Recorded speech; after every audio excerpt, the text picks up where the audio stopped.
नमस्कार दोस्तों, मैं महक। शहर की शोर शराबे वाली जिंदगी से दूर पहाड़ों की तलहटी में बना वह पुश्तैनी बंगला आज अजीब सी सन्नाटे में डूबा था। घर के बड़े एक शादी समारोह में गए थे और पीछे रह गए थे सिर्फ समीर और उसकी साली महक। समीर, जो अपनी गंभीर और शांत फितरत के लिए जाना जाता था, आज अंदर से बेचैन था। उसकी पत्नी महक की बड़ी बहन का व्यवहार पिछले कुछ महीनों से समीर के प्रति रूखा हो गया था, जिसने उसे भावनात्मक रूप से अकेला कर दिया था। दूसरी तरफ महक थी चंचल, समझदार और समीर के दिल के उस कोने को जानने वाली, जिसे कोई और नहीं देख पाता था। रात के 2 बज रहे थे।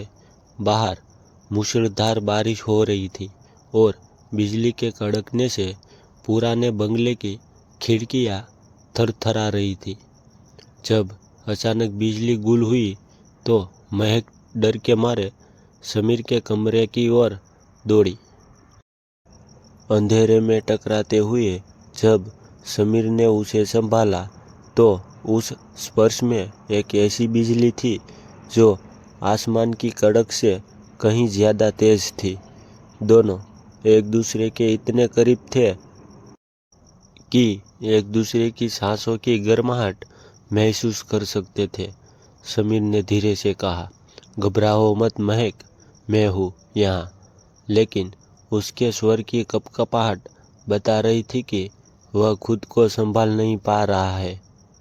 उस रात मोमबत्ती की मध्यम रोशनी में उन्होंने घंटों बातें की, वह बातें जो उन्होंने कभी किसी से नहीं की थी। महक ने समीर की आंखों में वह दर्द देखा जो बरसों से दबा हुआ था, और समीर ने महक की बातों में वह प्यार पाया जिसकी उसे तलाश थी।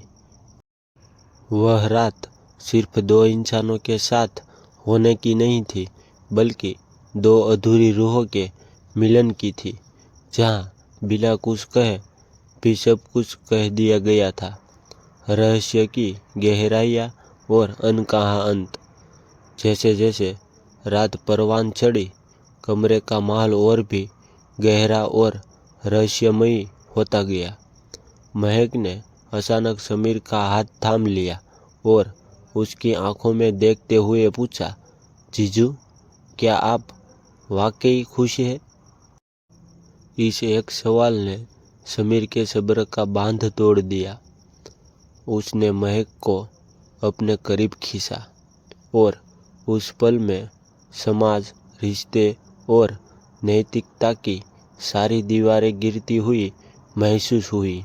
कमरे की दीवारों पर नाचती मोमबत्ती की परछाइयाँ उनकी बढ़ती नज़दीकियों की गवाह बन रही थी, लेकिन इस रोमांस के पीछे एक गहरा सस्पेंस भी छिपा था।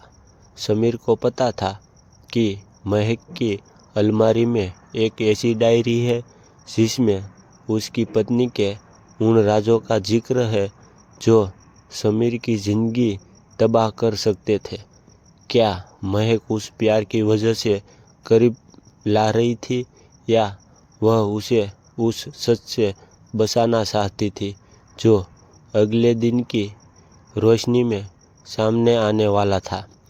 पूरी रात उन्होंने एक दूसरे की बाहों में बिताई, जहाँ प्यार का जुनून था और खोने का डर भी।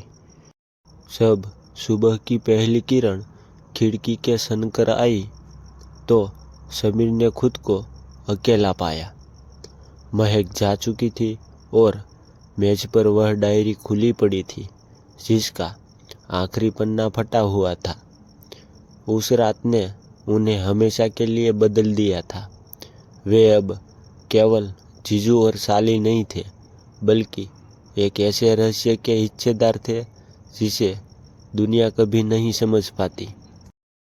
वह डार्क सस्पेंस और इश्क का ऐसा संगम था जिसने उसके रिश्तों की नींव ही हिला दी थी। जीजू ने रात को मेरा हाथ पकड़ा और धीरे से कहा, महक, आज कोई नहीं है घर में। उनकी सांसें मेरी गर्दन पर गिर रही थी। कमरा अंधेरा था और दिल की धड़कनें तेज होती जा रही थी। फिर जो हुआ। Thank you for watching this video.